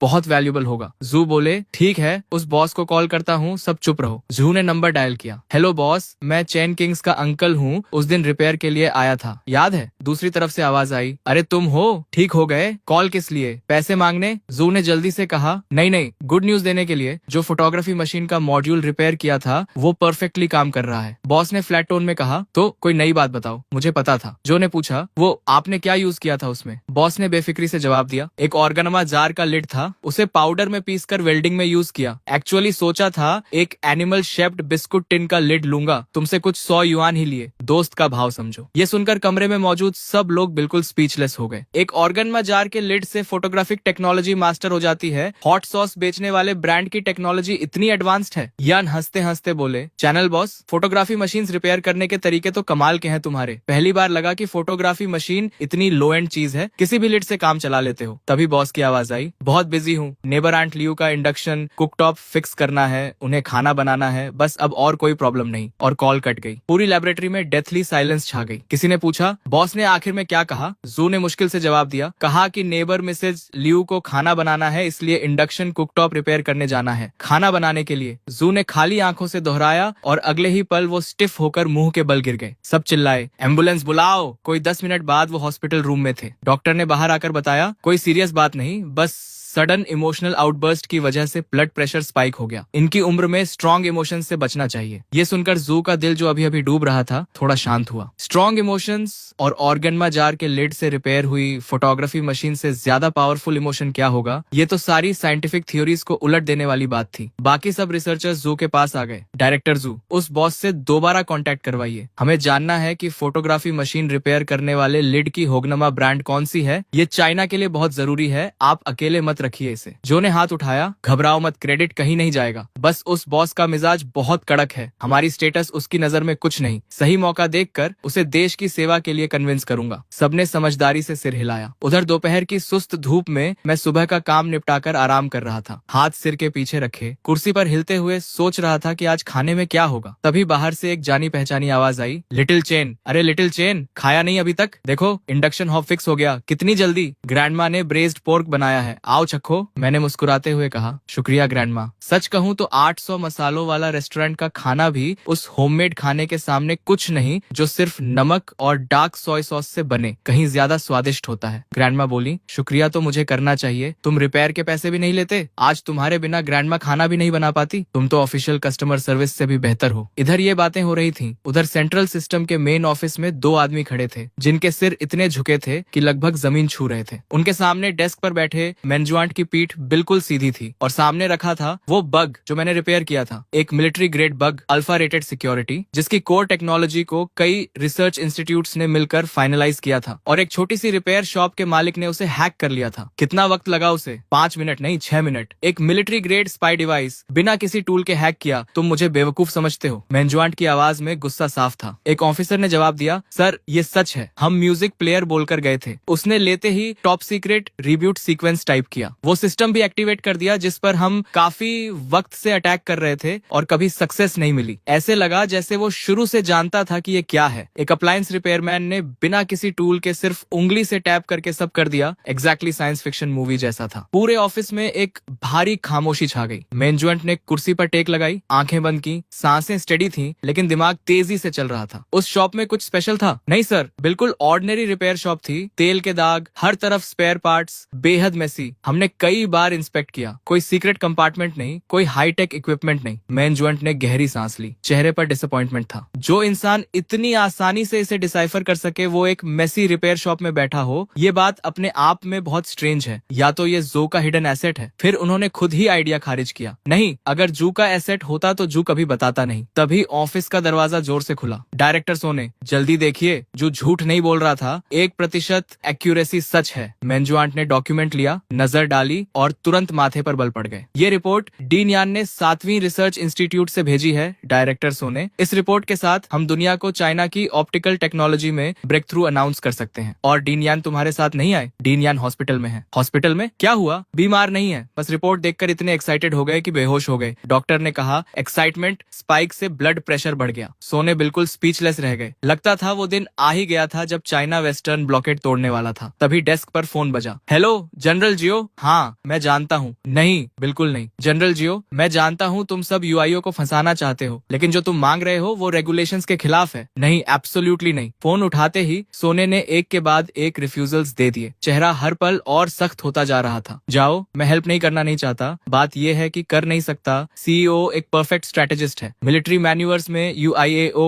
हर कमांडर का नाइटमेयर होता है। वो कभी रूल्स से नहीं खेलता, उसकी टैक्टिक्स बेहद कनिंग है। पिछले साल जाओ की elite armoured division exercise area का आधा हिस्सा भी पार नहीं कर पाई थी कि कमांड ने पूरी यूनिट को वाइप्ड आउट डिक्लेयर कर दिया। जाओ की आवाज आई। योशियो के साथ मैन्यूवर्स में एक ही रूल है कि कोई रूल नहीं। वायो सुन, इस बार exercise future high tech war पर फोकस्ड है। हम पुरानी आर्मी से फ्यूचर वॉर नहीं लड़ सकते। तुम्हें मेरी हेल्प करनी होगी। इस बार मुझे योशियाओ को कॉर्नर करना ही है। सोने बोले, ओल्ड मैन जाओ, आर्मी के अपने रूल्स हैं, रिसर्च इंस्टीट्यूट के अपने, दोनों अलग सिस्टम्स हैं। इंस्टीट्यूट का इक्विपमेंट मिलिट्री कन्फ्रंटेशन में यूज नहीं हो सकता। सोने का चेहरा तन गया था। अगर उसने हेल्प की तो बहुत बड़ी गलती होगी। एक्सरसाइज कमांड वेपन्स इंस्पेक्ट करेगी और शक सीधे उन पर आएगा। जाओ बोले, रूल्स तोड़ने के लिए ही बनते हैं। इंसान जिंदा होते हैं। एक बार हेल्प करो, अपने बेस्ट ट्रेन्ड सोल्जर्स तुम्हारी सिक्योरिटी पर लगा दूंगा, साथ में 20 साल पुरानी म्योटे की कुछ बॉटल्स भी। मेरे पास गार्ड्स हैं, दारू की कमी भी नहीं। ब्रदर सोने, एक काम करो, लेजर या इलेक्ट्रोमैग्नेटिक पल्स वेपन कुछ भी दे दो। लैब का कोई प्रोटोटाइप जिसमें थोड़ी सी भी पोटेंशियल हो, बस इतना काफी है। जाओ की आवाज में लगभग गिड़गिड़ाहट थी। सोने के माथे पर पसीना आ गया। वो जानते थे कि ये मैन्यूवर्स आर्मी के लिए कितनी जरूरी थी। तुमसे इक्विपमेंट लिया तो एक्सरसाइज का कोई मतलब नहीं रहेगा, ये तुम्हें टफ बनाने के लिए है। जाओ बोले, ब्रदर योशियाओ की टैक्टिक्स को ट्रेनिंग कह रहे हो तुम? Hypersonic missiles, drone launches, exactly science fiction जैसा है। मेरे रेडार्स डिटेक्ट भी नहीं कर पाते और कमांड बोल देती है एक्सरसाइज खत्म। अगर सच में नहीं दे सकते तो कम से कम प्रिसीजन गाइडेंस चिप्स दे दो, मैं खुद वॉरहेड्स पर इंस्टॉल कर लूंगा। जनरल जाओ, ये प्रिंसिपल की बात है। मिनिस्टर सोने, आप तो सच में रोल मॉडल हैं, तो फिर मेरी लाश उठाने आ जाना। जाओ ने फोन पटक दिया। सोने हाथ में साइलेंट रिसीवर लिए बैठे रहे। इस बार उन्होंने सच में जाओ को नाराज कर दिया था। उधर रिसर्च इंस्टीट्यूट 7 की लैब में मशीन्स की गुनगुनाहट के बीच लैब कोट्स में रिसर्चर्स इधर उधर भाग रहे थे। एक रिसर्चर ने दूसरे से पूछा, डायरेक्टर जू इस बार क्या कर रहे हैं? पता नहीं, सुना है नुओ 3 रिपेयर करवाई है, उसकी परफॉर्मेंस टेस्ट करनी है। नंदो 3? लेकिन वो तो स्पेस प्रोग्राम का अबैंडन्ड प्रोजेक्ट था। डायरेक्टर जू ने कहाँ से रिपेयर करवाया? वही रिपेयर शॉप तो नहीं होगी। वो शॉप सच में रोडो 3 जैसी चीज भी फिक्स कर सकती है। सब थोड़े बिलेवर्ड थे। उस मिस्टीरियस रिपेयर शॉप के आने के बाद से उनका वर्कलोड जैसे कभी खत्म ही नहीं होता था। पहले मशीन्स को थोड़ा ब्रेक मिलता था, अब नॉन स्टॉप काम था। तभी किसी ने आवाज लगाई, ये क्या बातें कर रहे हो, जल्दी करो, डायरेक्टर जू बस आने ही वाले हैं। बात खत्म भी नहीं हुई थी कि जू प्रोटेक्टिव क्लोथिंग पहने एक स्मॉल ब्रीफकेस लिए अंदर आ गए। प्रेपरेशंस कैसी हैं? सर सब रेडी है। अच्छा, नंदो 3 सैटेलाइट नेविगेशन सिस्टम के high precision atomic clock synchronization chip का टेस्ट ऑफिशियली शुरू होता है। नंदो 3 चिप रेडी करो, टारगेट लॉक करो, सिमुलेटेड इंटरफेरेंस सिग्नल लॉन्च करो, इंटेंसिटी लेवल 5। लेवल 5 अनाउंस करते वक्त एक स्लाइट हेजिटेशन आई क्योंकि लेवल 5 इंटरफेरेंस लगभग वर्स्ट कॉम्बैट कंडीशंस का सिमुलेशन था। ऐसे एनवायरनमेंट में कोई भी state of the art navigation system completely blind हो जाता। शुरू करो। जू देव के कमांड पर ड्रोन मूव करने लगा। प्रोजेक्शन स्क्रीन पर ड्रोन के सारे पैरामीटर्स दिख रहे थे। अगले ही पल एनवायरनमेंट ड्रास्टिकली बदल गया। डेटा स्पाइक होने लगा। कॉम्प्लेक्स इंटरफेरेंस सिग्नल्स ने ड्रोन को कंप्लीटली घेर लिया और जो डिवाइस अभी परफेक्टली स्टेबल थी वो वबल करने लगी। Alert, drone trajectory deviation. जोदेव का चेहरा देखा, डिसअपॉइंटमेंट साफ था। फेलियर, जैसा मुझे डर था। दुनिया सबके साथ फेयर है। शेन योंजो का लिथोग्राफी मशीन रिपेयर करना पहले से ही इनक्रेडिबल था। नांदू सैटेलाइट नेविगेशन सिस्टम उनकी एक्सपर्टीज से बाहर था। लेकिन जैसे ही जोदेव ने निराशी में सिर झुकाया, कमरे में सडनली एक्सक्लेमेशंस गूंज उठे। उन्होंने झट से सिर उठाया और देखा कि होलोग्राफिक स्क्रीन पर एक तीसरा डेटा सेट आ गया था, चिप के खुद के एल्गोरिदम से। उस एल्गोरिदम ने ड्रोन के डेटा को ओवरराइट करके अपना सुपर इम्पोज कर दिया और देखते ही देखते लार्ज स्क्रीन का डेटा स्टेबलाइज हो गया, बिल्कुल स्टिल, और ड्रोन स्काई में सेफली सर्कल करने लगा। ये क्या था? हमारे सैटेलाइट्स में ऐसा कुछ होता है, लेकिन नांडू सैटेलाइट में नहीं था, लेकिन चेन बॉस के पास था। जू के चेहरे पर एक्सट्रीमली स्मग स्माइल आ गई। मैंने अंदर एल्गोरिदम थोड़ा ट्यूब किया था, लेकिन मुझे खुद नहीं पता था कि मेरी रैंडम सी मॉडिफिकेशन से ड्रोन लेवल 5 इंटरफेरेंस में भी सर्वाइव कर लेगा। किसी ने आवाज में वंडर के साथ कहा, इस बंदे को इंस्टीट्यूट में ले आए तो क्या ही बात हो, लेकिन आखिर ये बॉस है कौन? क्या वो सच में कुछ भी फिक्स कर सकता है? भीड़ में क्यूरियोसिटी बढ़ गई। एयरलाइनर मॉड्यूल फॉल्टी था, फिक्स कर दिया। नांडू चिप नंबर 3 फिक्स कर दिया, और हर बार जो उसके हाथ से निकलता है वो पहले से बेहतर होकर निकलता है। ये सुनकर सीन फ्रीज हो गया। सब स्टंट थे। ये डेटा सिर्फ नंदो नंबर 3 की सक्सेस नहीं था, ये यूक्सिया की साइंटिफिक रिसर्च हिस्ट्री में एक अनप्रेसिडेंटेड ब्रेक थ्रू था। इधर जू फोन डायल कर रहे थे। हेलो चेन बॉस, मैं हूँ रिया चिप नंबर 3 के बारे में, वो जो आपकी शॉप में ऑलमोस्ट डेड हो गई थी। बॉस की आवाज आई, तो कॉल किस लिए? पैसे मांगने? नहीं, गुड न्यूज देने के लिए। आपने जो चिप रिपेयर की वो अब 100th ऑफ अ मिलीमीटर तक स्टेबल है। ट्रूली रिमार्केबल रिजल्ट है। बॉस ने फ्लैट टोन में कहा। ठीक है, और कुछ? जू एक्साइटेडली बात करते रहे, लेकिन दूसरी तरफ से कोई एंथुजियाज्म नहीं था। सरप्राइज नहीं है बॉस इस डेटा से? सरप्राइज क्यों हूँ? मुझे चार्लेटन समझते हो? मेरे प्रिंसिपल्स हैं, तुमसे कुछ 100 युआन लिए हैं। क्या लगता है बेकार लिए? बॉस वो बात नहीं है। बीप, कॉल कट गई। जू थोड़ा लॉस्ट फील कर रहे थे। लगा जैसे वो खुद ही ट्रैप में फंस गए। एक रिसर्चर ने पूछा, मिस्टर डायरेक्टर ठीक है? हाँ, ये चिप इंस्टॉल करो, मुझे एरोस्पेस डिपार्टमेंट जाना है। रिया नंबर 3 एरोस्पेस डिपार्टमेंट से ही आई थी। उन्होंने कहा था कि ये रिपेयर नहीं होगी और लक ट्राई करने के लिए जो को दे दी थी। उधर शहर के दूसरी तरफ एक military vehicle aerospace systems department की तरफ स्पीड से जा रही थी। बैक सीट में जियो का चेहरा बिल्कुल ठंडरस था। उस स्टबन म्यूल ने हेल्प नहीं की। ठीक है, एरोस्पेस सिस्टम्स डिपार्टमेंट में जेंकीवेन से डायरेक्टली मिलता हूँ, कम से कम यहाँ उड़ने वालों का ख्याल रखा जाता है। इस सोच के साथ जाओ के दिल में उम्मीद जागी। एरोस्पेस सिस्टम्स डिपार्टमेंट के अंदर फिगर्स इधर उधर भाग रहे थे। इनडिस्क्राइबेबल केओस था। जेंकीवेन का ऑफिस किसी ऑफिस जैसा बिल्कुल नहीं लग रहा था। वॉर टाइम कमांड पोस्ट जैसा था। फोन्स लगातार बज रहे थे। भीड़ का आना जाना किसी मार्केट प्लेस से कम नहीं था। सब जैसे हाइपर एक्टिव मोड में थे, बस चेहरों पर अर्जेंट लिखा होना बाकी था। मिनिस्टर साहब, ड्रोन इंजन की रिपोर्ट पर सिग्नेचर चाहिए। 1 मिनट रुको मिनिस्टर, लॉन्च कॉम्प्लेक्स 3 के सर्किट्स इंप्रूव करने का प्लान देखना जरूरी है। जेनवेन एक हाथ में फोन पकड़े डेस्क पर बैठे थे। आंखें डॉक्यूमेंट्स पर जमी थी। उस वक्त वो चाहते थे कि किसी तरह खुद को डुप्लीकेट कर लें। तभी एंट्रेंस से एक एक्साइटेड आवाज आई, ओल्ड मैन यहाँ कैसे? जो ने खुशी से कहा, नांडू 3 चिप देखो, एनकैप्सुलेशन के साथ हमने नांडू 3 रिपेयर कर दी तुम्हारे लिए। जेनवेन ने हैरानी से कहा, नांडू 3? वो प्रोजेक्ट तो अबैंडन नहीं था, कहाँ से रिपेयर करवाई और परफॉर्मेंस कैसी है? जू बोले, मैंने पहले ही इनिशियल चेक्स कर लिए हैं। प्रिसीजन और एंटी इंटरफेरेंस कैपेबिलिटी देखकर तुम स्पीचलेस हो जाओगे। जेनवेन ने थके हुए लहजे में कहा, बस ओल्ड जू, अभी वक्त नहीं है। ये फाइल्स का पहाड़ देख रहे हो, खुद देखना है तो देखो, आज तुम पर टाइम वेस्ट नहीं होगा। जू ने जोर दिया, लेकिन मैंने सच में फिक्स की है। जेनवेन ने नाराजगी से घूरते हुए कहा, एक बार और साफ बोल देता हूँ, नांदू 3 प्रोजेक्ट को हायर अथॉरिटीज ने बहुत पहले कंडेम कर दिया था। इसे रिपेयर करने में कोलोसल रिसोर्सेज लगते, कोई गारंटी नहीं थी। जू ने कहा, लेकिन मैंने सच में रिपेयर की है। एक बार देख तो लो। नहीं, हाँ हाँ। जेनवेन ने इरिटेशन में ब्रीफकेस दूर धकेल दिया। जू का चेहरा तुरंत उतर गया। पैर के तलवे से सिर तक गुस्से की लहर दौड़ गई। उन्होंने ब्रीफकेस उठाया और बिना एक शब्द कहे ऑफिस से निकल गए। ठीक उसी वक्त एडमिनिस्ट्रेशन बिल्डिंग से एक और फिगर निकली। जो और उनका बॉडीगार्ड, दोनों के चेहरे एक दूसरे से ज्यादा डार्क थे। जो बड़बड़ाए, ये जेनवेन भी बिल्कुल सोमिनेंट जैसा है, प्रिंसिपल का इतना पक्का कि हैंडल करना इम्पॉसिबल है। थ्रेट्स भी किए, फ्लैटरी भी की, लेकिन ये जेनकीवेन टस से मस नहीं हुआ। नंदो 3 की बात करना बेकार गया। तभी कोर्टयार्ड में उन्हें किसी की बड़बड़ाहट सुनाई दी। नंदो, वो एम्बिशियस प्रोजेक्ट जो कुछ समय पहले अबैंडन हो गया था, वो कटिंग एज प्रोजेक्ट? जाओ ने सिर घुमाया और नजर जू से मिली, जिनका चेहरा किसी एंग्री गोस्ट से भी ज्यादा सलन था। गुड मॉर्निंग सर, अभी नांदू 3 की बात कर रहे थे। ये सुनकर जू ने सिर उठाया और फ्रीज हो गए। भगवान, शोल्डर पर स्टार्स देखकर ही समझ आ गया। जनरल, हाँ नांदू 3, हमारे 7वीं इंजीनियरिंग इंस्टीट्यूट ने नांदू 3 चिप रिपेयर कर दी है। लेकिन वो बेवकूफ जेनकीवेन कुछ समझता ही नहीं, बोलता रहा कि नंदो 3 कॉन्टिफेक्टर है। जो ने क्विकली जियो को ग्रीट किया और अपना स्मॉल बॉक्स प्रेजेंट किया। जियो ने कहा, नंदो 3, मुझे लगता था ये प्रोजेक्ट अबैंडन हो चुका था। जो बोले, वो पहले था। हमारे रिसर्च इंस्टीट्यूट ने प्रॉब्लम ओवरकम कर ली है। चिप टेक्नोलॉजी अपग्रेड हो गई है। अब इसकी प्रिसीजन इतनी है कि मक्खी को टारगेट कर सके। Anti interference capability super human level की है। आसमान गिर जाए तो भी काम करती रहेगी। और सबसे इम्पोर्टेंट, इसका खुद का इंडिपेंडेंट कंप्यूटिंग एल्गोरिदम है। फाइनली एक रिसेप्टिव ऑडियंस मिला था। जू पैशनेट प्रेजेंटेशन मोड में आ गए। जाओ अमेजमेंट से सुन रहे थे। सच में इतनी पावरफुल है? वो जनरल थे, ट्रूप्स लीड करना जानते थे, लेकिन साइंटिफिक रिसर्च डेटा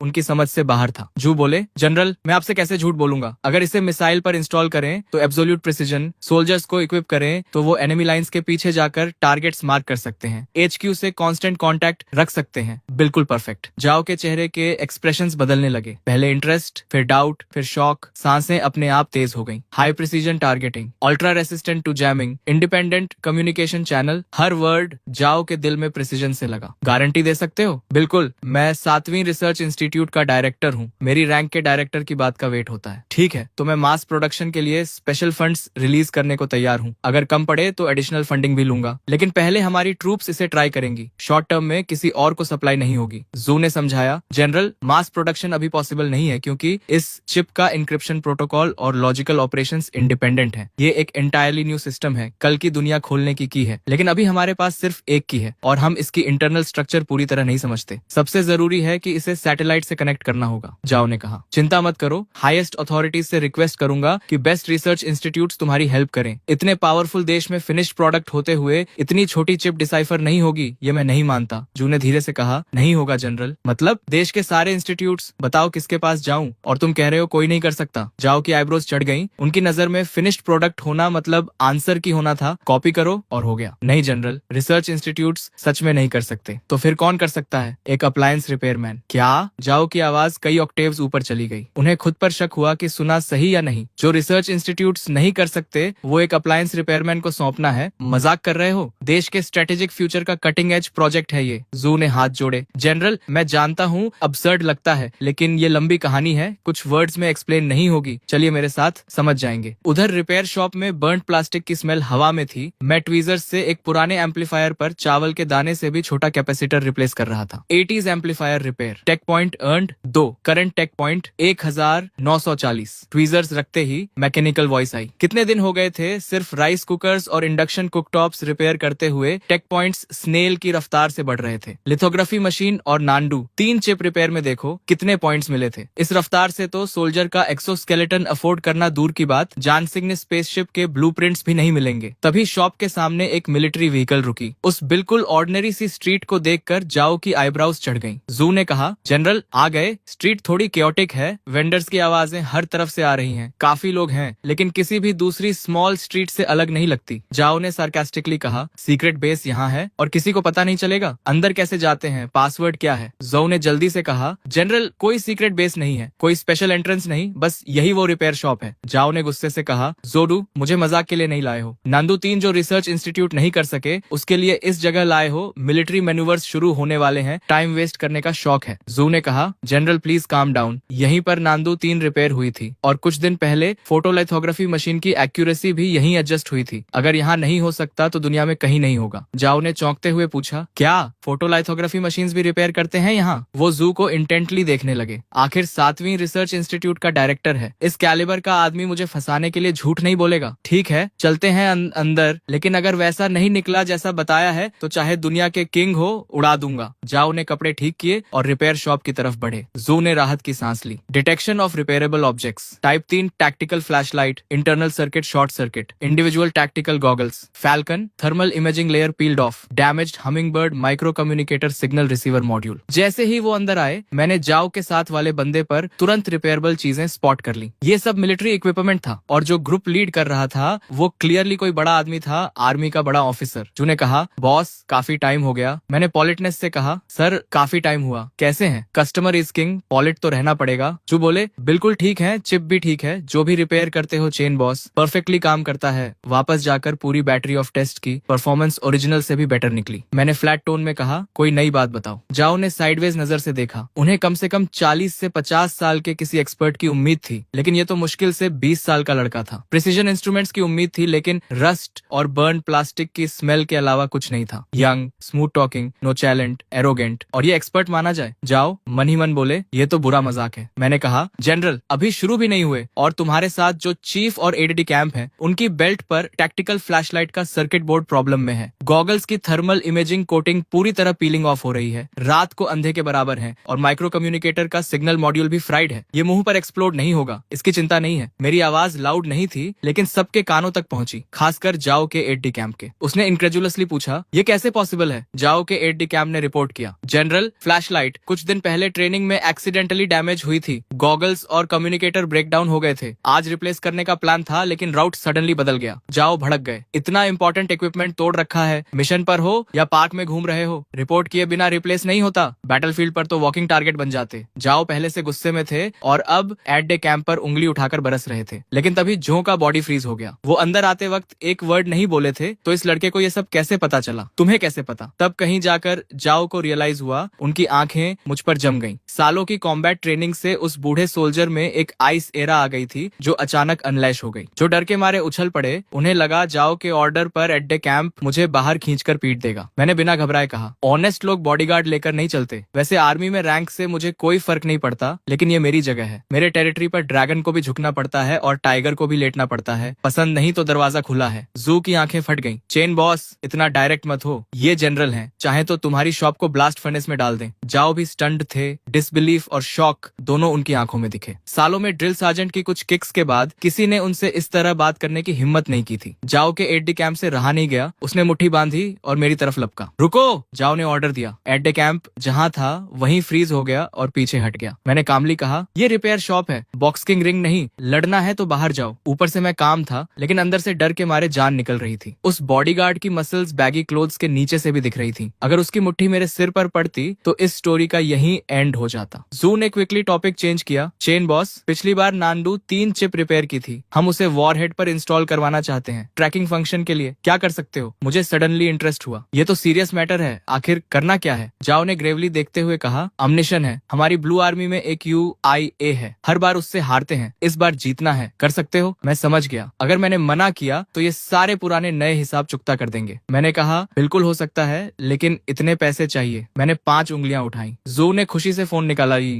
भी। 500 हो जाएगा। मैंने रोका, इस बार 50,000। क्यों? पहले 500 थे, अचानक इतना? क्योंकि इनकी शक्ल पसंद नहीं आई, मेरे साथ बदतमीजी की। 50,000 तो दोस्त का भाव है। मैंने जाओ की तरफ इशारा किया। जाओ ने बिना झिझके कहा, 50,000 मंजूर, और काम अच्छा हुआ तो 50,000 और। अगले ही पल पेमेंट कंफर्मेशन का बीप आया, और इस तरह ये बड़ा कॉन्ट्रैक्ट मेरे हाथ लग गया। वो मेरा काम सॉल्व कर देंगे, लेकिन ये काम यहाँ नहीं होगा। मैंने कहा, काम तुम्हारी जगह पर होगा। जाओ ने पूछा, क्यों? ये हमारा मेन प्रोजेक्ट साइट है, यहाँ कोई कॉन्फिडेंशियल इन्फॉर्मेशन लीक होने का खतरा नहीं है। मैंने समझाया, कोई ऑफेंस नहीं, लेकिन तुम क्लियरली बड़े आदमी लगते हो। सच में मुझसे नंदो 3 एक सिंगल बुलेट पर माउंट करवाओगे? उसके लिए कम से कम एक सॉलिड शेल चाहिए। वो चीज शहर के बीच में नहीं निकाल सकते। अगर वो कॉन्ट्रैप्शन यहाँ दिखी तो मैं फ्रंट पेज न्यूज बन जाऊंगा। जाओ एक बार फिर स्पीचलेस हो गए, लेकिन इस बार पूरी तरह कन्विंस्ड भी थे। उन्होंने चिप इंस्टॉल करने के बारे में सोचा था, लेकिन ये प्रॉब्लम उनके दिमाग में आई ही नहीं थी। ठीक है, कोई प्रॉब्लम नहीं, तुम दोनों यहीं रुको, मैं अपना सामान लेकर आता हूँ। ये कहकर मैं सीधे पीछे स्टोरेज रूम में चला गया। जू और जाओ दोनों स्टंट खड़े रहे। उन्हें लगा मैं कोई सूटकेस वगैरह लेकर आऊंगा, लेकिन मैं एक घिसा पिटा कैनवस बैग लेकर निकला। जाओ ने हैरानी से कहा, बस यही और इंस्ट्रूमेंट्स? इतने सारे इंस्ट्रूमेंट्स यहाँ हैं, उन्हें क्यों नहीं ले रहे? मैंने डिस्डेनफुल नजर से जाओ को देखा और बोला, मेरा दिमाग ही सबसे बेस्ट इंस्ट्रूमेंट है, और हील घुमाकर दरवाजे से बाहर निकल गया। जो ने धीरे से कहा, खैर टेक्नीशियन तो है जब तक योशियाओ से जीत दिलाए जो कहे वो गॉस्पल। बाहर आकर मैंने कहा, पैदल आए थे क्या? पूरी कार है बस, प्लेन नहीं है, टैंक नहीं है, लेकिन कम से कम मिलिट्री व्हीकल तो होनी चाहिए। जो ने झट से गार्ड्स को सिग्नल दिया और थोड़ी देर में एक ऑर्डिनरी कार और एक मिलिट्री व्हीकल आ गई। मैंने मन में सोचा, बुरा नहीं, जिंदगी में पहली बार मिलिट्री व्हीकल में बैठने का मौका मिला। चलो। दोनों कार्स तेजी से सड़क पर दौड़ने लगी। मैं बैक सीट पर टेक लगाकर आंखें बंद करके आराम करने लगा। कन्वेंशनल वॉरहेड में चिप ऐड करना ये काम चेन वेव्स रिपेयर करने से कहीं ज्यादा इंटरेस्टिंग था। कन्वेंशनल वॉरहेड का फ्लाइट पाथ खासकर टर्मिनल फेज में कई फैक्टर से इन्फ्लुएंस होता है, air currents, temperature, humidity, target movement वगैरह। टर्मिनल करेक्शन वो फाइनल फेज होता है जब GIV टारगेट के पास पहुंचने वाली होती है। इंटरनल माइक्रो प्रोपल्सर्स ट्रैक्टरी एडजस्ट करके डिविएशंस करेक्ट करते हैं। कुछ घंटों बाद दोनों कार्स एक हेविली गार्डेड एनकैंपमेंट में स्लोली दाखिल हुई। ऊंची वॉल्स,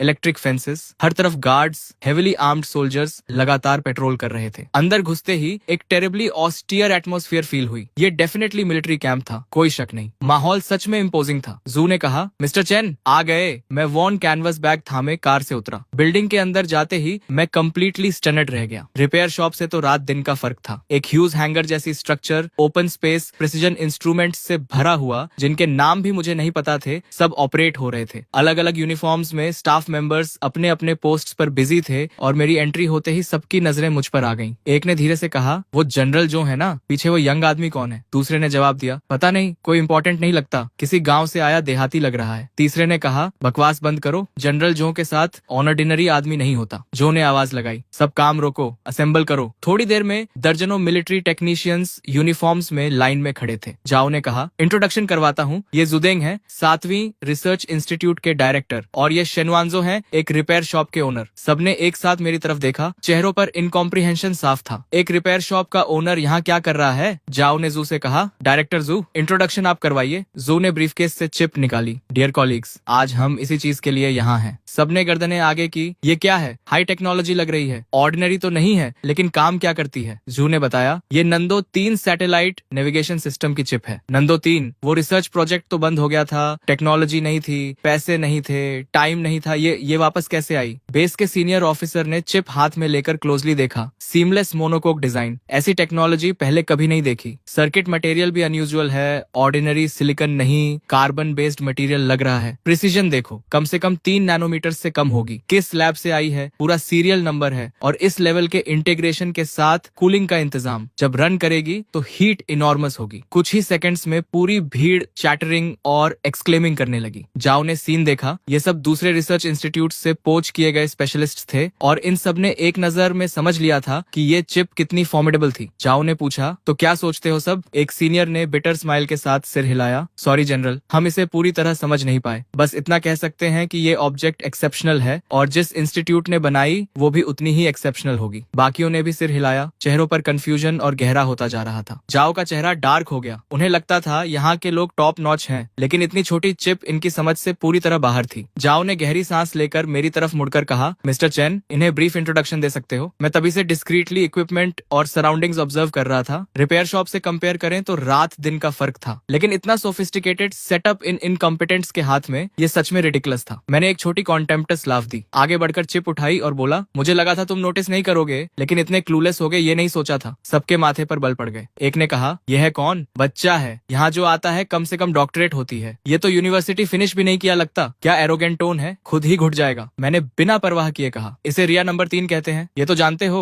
इसकी सेंट्रल कंप्यूटिंग यूनिट 114 न्यूक्लियॉन्स की सीक्वेंस यूज करती है। तुम नहीं समझोगे, ये नॉर्मल है। किसी ने पूछा, 114 न्यूक्लियॉन्स की सीक्वेंस, ये क्या होती है? हम जानना चाहते हैं कि इस लेवल के इंटीग्रेशन के साथ ऑपरेशन के दौरान हीट डिसिपेशन कैसे मैनेज होती है। मैंने डिटैच्ड एयर के साथ चिप दिखाते हुए कहा, वो मैंने ऑलरेडी मॉडिफाई कर दिया है। टिंगसन परमाबाइट और thermally super conducting material use किया है। रियल वर्ल्ड कंडीशंस में स्टेबल डेली ऑपरेशन के लिए परफेक्टली अडेप्ट हो जाती है। चिप पर ये माइक्रो परफोरेशंस देख रहे हो, ये मिनिएचर थर्मो इलेक्ट्रिक जनरेशन के इंटेक पोर्ट्स हैं। कैलकुलेशन से जो थर्मल एनर्जी प्रोड्यूस होती है वो इलेक्ट्रिकल एनर्जी में कन्वर्ट हो जाती है, यानी सिस्टम पूरी तरह सेल्फ सफिशिएंट है। लेकिन वहां मौजूद कोई भी काम नहीं था।